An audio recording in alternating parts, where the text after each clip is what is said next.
The desert was unforgiving, stretching endlessly under the scorching sun.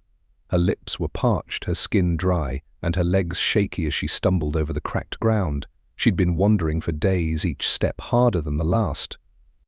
Her name was Mara, a survivor in a world where water was worth more than gold. In this barren wasteland, she'd learned one thing: survival often came at a cost. And now, staring at the silhouette of a man by a lonely oasis, she realized she might have to pay that price again. The man watched her approach, his posture relaxed yet guarded. He was lean, his tanned skin showing he belonged to this harsh world. His name was Kane, a drifter who kept to himself. As she staggered closer, her desperation was obvious. "Please," she rasped, her voice barely audible. "I need water." Her eyes darted to the flask hanging from his belt, condensation glistening on its surface like a cruel taunt. Kane tilted his head, studying her. "Water," he said, his tone calm, almost teasing. "And what are you offering in return?" Mara's cheeks flushed, not just from the heat.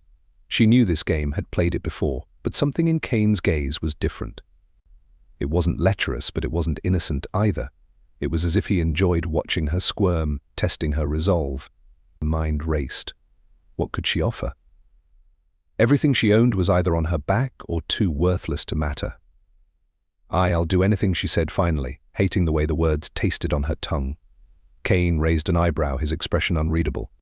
He took a deliberate sip from his flask, letting a single drop escape the corner of his mouth. Mara's eyes followed it hungrily, her throat tightening as if it could feel the moisture. "Anything," he echoed, drawing out the word. His voice was steady, but there was an edge to it that made her stomach flip. He stepped closer, holding the flask out just far enough to let her see it clearly, but not close enough to grab. "You sure about that, sweetheart?" Mara nodded, swallowing hard. "Anything," she repeated, her voice firmer this time. Kane's smile widened, though it wasn't exactly kind. He knelt down, scooping up a handful of sand, letting it slip through his fingers. "This desert," he said, "it takes everything from you. Your strength, your dignity, your hope." His eyes met hers, and she felt exposed, as if he could see every secret she carried. "But sometimes," he continued, "it gives you a choice." A test, he uncapped the flask, tilting it slightly, so she could see the water sloshing inside. "You want this?"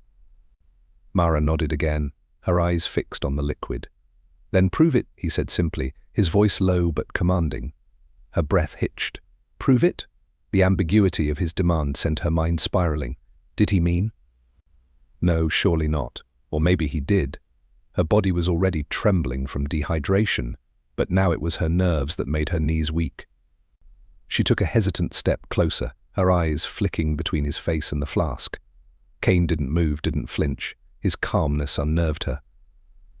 "What do you want me to do?" she asked, her voice barely above a whisper. His smile deepened, but he didn't answer right away. Instead, he held the flask out to her, as if offering it. But just as she reached for it, he pulled it back. "Not so fast," he said, his tone light but firm. "Let's make this interesting." Mara's frustration bubbled over. "I said I'd do anything," she snapped, her desperation overpowering her caution. Kane chuckled, the sound rich and warm despite the tension. "I know," he said, "but sometimes it's not about what you do, it's about how far you're willing to go." He stood, taking a step back, still holding the flask. "Show me that this water means more to you than anything else." She stared at him, confused and angry. Show him. What did that even mean? Her mind raced, trying to decipher his intentions. Was this some kind of cruel joke, or was he testing her resolve? Her throat burned, her body screaming for relief, but her pride refused to let her break. "You're playing games," she said, her voice sharp despite her weakness. Kane shrugged, unbothered. "Maybe," he said. "Or maybe I'm just seeing if you're as desperate as you claim." He took another sip from the flask, his Adam's apple bobbing as he swallowed. The sight made her knees buckle. She dropped to the ground, her head hanging low. "Fine," she said, her voice trembling. "You win. Just tell me what you want." Kane crouched in front of her, his face serious now. He placed the flask on the ground between them. "Drink," he said simply. Mara blinked, stunned. She reached for the flask, her hands shaking, but he stopped her. "Not like that," he said, his voice softer now. "You said you'd do anything. Prove it." Her heart pounded as she tried to understand his cryptic words. She looked at him, then at the flask, and back again. Slowly realization dawned. Her cheeks flushed, her embarrassment mixing with her desperation. Was he really asking her too? But no, his expression wasn't mocking or cruel. It was almost curious. Mara took a deep breath, her hands trembling as she reached for the flask again. This time Kane didn't stop her. She unscrewed the cap, her eyes locked on his. "This is what you wanted, right?" she asked, her voice barely above a whisper. Kane didn't answer, but the look in his eyes was answer enough. She tilted the flask to her lips, the cool water hitting her tongue like a miracle. She drank deeply, savoring every drop, her eyes never leaving his. When the flask was empty, she lowered it slowly, her breath heavy. Kane watched her, his expression unreadable. "Satisfied?" he asked, his voice low. Mara nodded, her strength returning with every beat of her heart. But something in Kane's gaze told her this wasn't over, and deep down she knew she didn't want it to be. The desert might take everything, but for the first time, she felt like she'd found something worth holding on to. Mara set the empty flask down, her fingers brushing against Kane's as he reached to take it back. The touch lingered a moment too long, and she noticed the faint quirk of his lips, as if he found the whole situation amusing or maybe intriguing. She wiped her mouth with the back of her hand, her throat finally soothed but her mind still racing. "You don't just hand out water like that," she said, her voice steady now, though a spark of curiosity flickered in her tone. "What's your angle?" Kane leaned back on his heels, the empty flask dangling from his fingers. "Let's just say I enjoy the company," he replied with a sly grin, his eyes scanning her in a way that made her wonder if he saw more than just the sunburn on her cheeks. Mara tilted her head, narrowing her eyes. "Company? You've got the whole desert to yourself. Why would you need me?" She meant it as a challenge, but her words hung in the air, heavier than she intended. Kane shrugged, his grin never fading. "Maybe I'm bored, or maybe I like watching people squirm." His voice dropped just enough to send a shiver down her spine, especially when they're willing to do anything. The way he said anything made her pulse quicken, though she couldn't decide if it was from anger, embarrassment, or something else entirely. She crossed her arms, trying to regain control of the situation. "Well, you've had your fun," she said sharply. "What now? You going to keep teasing me, or do you have an actual plan?" Kane stood, slipping the flask back into his belt. He glanced down at her, the sun casting sharp shadows across his face. "Oh, I've got plans," he said, his voice low and smooth. "But I think you're the one who's going to make the next move." Mara blinked, caught off guard. "Me?" she asked, standing as well, though her legs still felt unsteady. "What kind of game are you playing?" Kane, his name felt strange on her tongue, but also oddly intimate, as if speaking it gave her some small measure of power over him. He stepped closer, the space between them shrinking until she could feel the heat radiating off his skin. "No game," he said softly, his voice carrying a hint of something she couldn't quite place. "Just an offer. You said you'd do anything for water. Well, maybe I've got more to give." His gaze dropped briefly to the canteen at his side, then returned to her face, his expression unreadable but intense. Mara's breath caught. Was he toying with her again, or was there more to his words than she dared to believe? The way he looked at her now, it wasn't just about water anymore. She could feel the weight of his attention, the unspoken challenge in his eyes. "You think I'm just going to fall for whatever you're trying to pull?" she asked, her voice steadier than she expected. Kane chuckled, the sound low and warm. "I think you're smarter than that," he replied.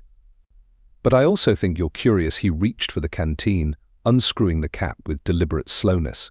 "And curiosity," he added, tilting it slightly so she could see the water inside, "can be dangerous out here."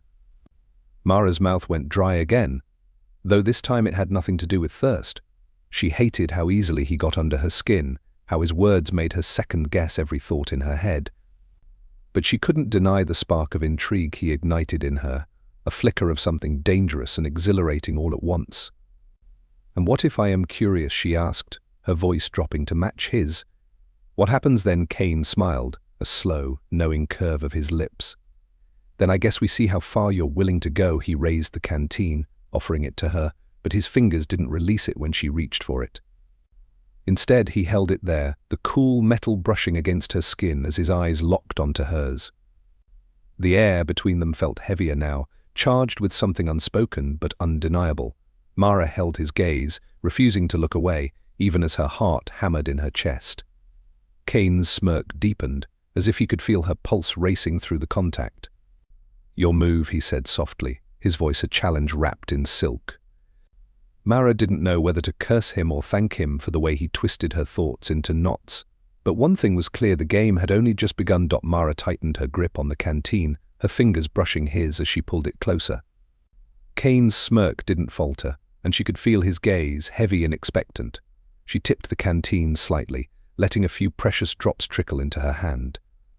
The cool water glistened against her skin, and for a moment she thought about drinking it right there, defying the silent game he seemed intent on playing. But something stopped her. She looked up, her lips curling into a faint smile of her own. "You like watching, don't you?" she said, her tone carrying just enough edge to make him pause. His eyebrows rose slightly, but his grin only widened. "Depends on what I'm watching," he replied, his voice smooth. "And you, Mara? Are you the kind of woman who performs under pressure?" Her breath hitched at his words, layered with meanings she couldn't ignore. "Maybe I am," she said, lifting her chin defiantly. "But maybe you're the one who's about to get more than you bargained for."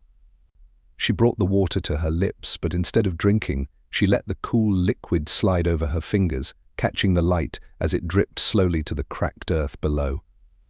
Kane's eyes followed the motion, his expression unreadable. For the first time, Mara felt like she had the upper hand, or at least a glimpse of it. "You said I'd have to prove myself," she said, her voice steady despite the heat rising between them. "But maybe you're the one who needs to prove you're worth my time." Kane's laughter was soft but genuine, and it sent a strange thrill through her. "Feisty," he said, leaning closer. I liked that his voice dipped lower, the space between them practically non-existent now. "But be careful, sweetheart. Sometimes playing with fire gets you burned." Mara's heart raced, her pulse pounding in her ears, but she refused to back down. "And sometimes," she said, her voice barely above a whisper, "fire is exactly what you need." She stepped forward, closing the last bit of distance between them. Their eyes locked, and for a moment the desert seemed to fade away, leaving only the tension crackling between them. Kane tilted his head, his smirk softening into something more thoughtful. "You're full of surprises," he murmured, his voice carrying a hint of admiration. He lifted the canteen from her hands, their fingers brushing again, lingering just a second longer than necessary. "But if you're going to play, you better be ready to see it through." Mara swallowed hard, the weight of his words sinking in. She wasn't sure if it was the desert heat or his proximity that made her feel like she was standing too close to a flame. But something about Kane was magnetic, pulling her closer even as every instinct warned her to keep her guard up. He raised the canteen to his lips, taking a slow sip, his eyes never leaving hers. When he finally lowered it, he handed it back to her. "Go ahead," he said, his tone challenging but not unkind. "You've earned it." Mara hesitated, her fingers hovering over the canteen.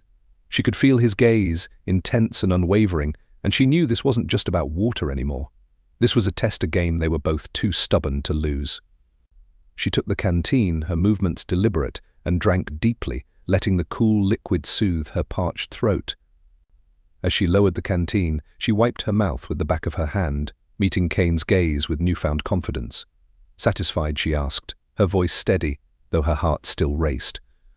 Kane's grin returned, slow and deliberate. "Not even close," he said, his voice carrying a promise she wasn't sure she was ready to face. But as the sun dipped lower on the horizon, casting long shadows across the sand, Mara realized something she wasn't ready to back down either. Kane's gaze lingered, his smirk curving as if he could see right through her steady front. "Not even close," Mara said, tilting her head as she wiped a stray droplet of water from her chin.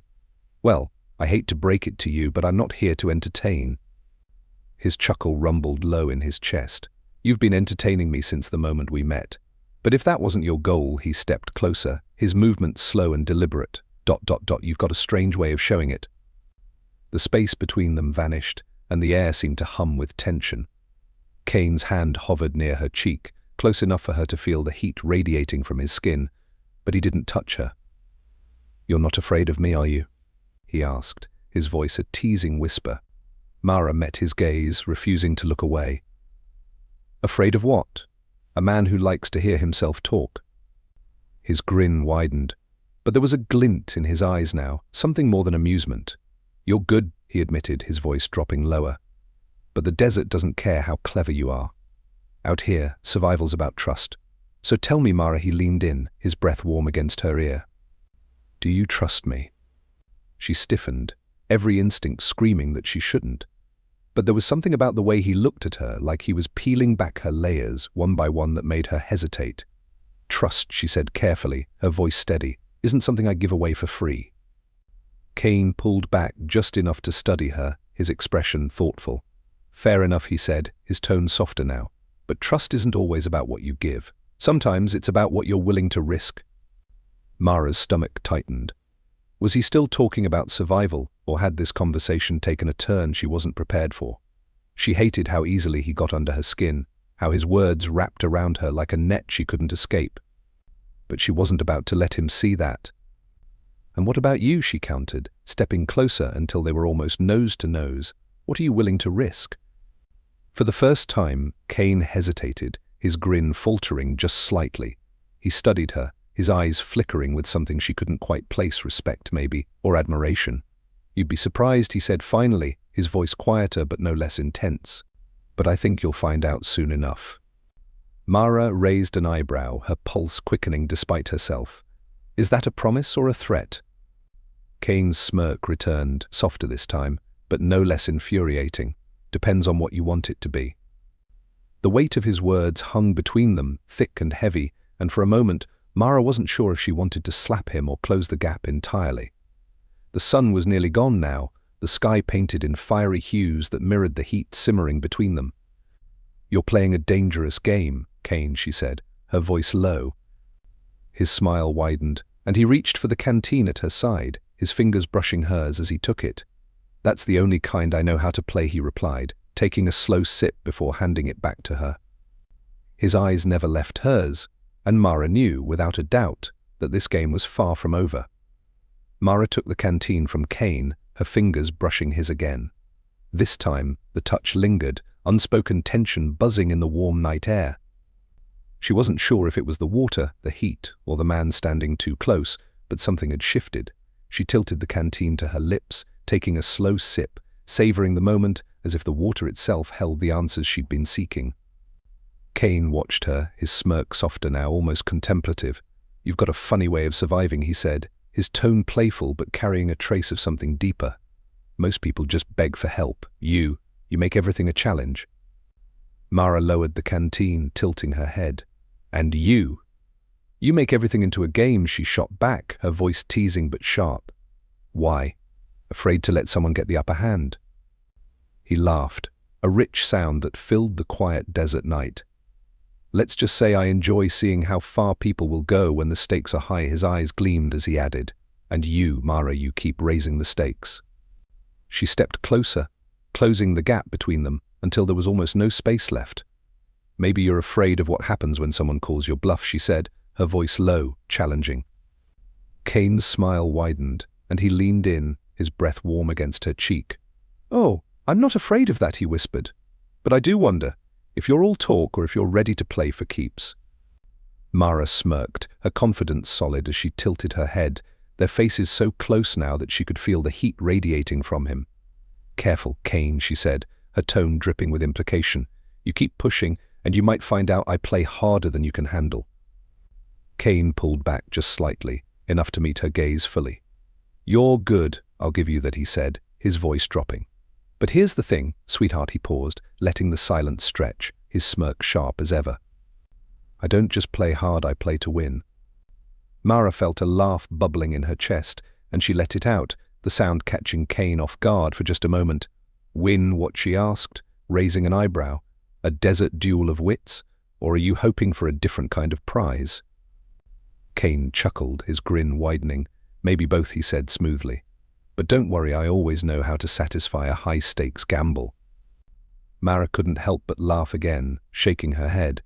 You really think you're irresistible, don't you? Not irresistible, he replied, his voice velvety with confidence, just memorable.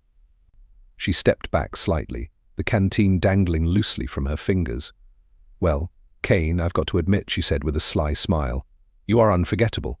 Like a cactus spine you can't quite pull out. Kane threw his head back, laughing deeply. Tushi said, tipping an imaginary hat, "But don't forget, a cactus spine may sting, but it also leaves a mark." Mara gave him a long look, her smirk softening. "Guess we'll see whose mark lasts longer," she said, turning toward the fading horizon, her steps deliberate. "Careful out there," Mara Kane called after her, his voice carrying just enough mischief to make her glance back. "This desert has a way of making people come crawling back when they realize what they're missing." She paused, her smile widening as she called over her shoulder, "Oh, don't worry. If I come back, it won't be for the water." Kane laughed, shaking his head as he watched her walk away. The desert night wrapped around them, the game unfinished but leaving enough sparks in the air to light 1,000 fires.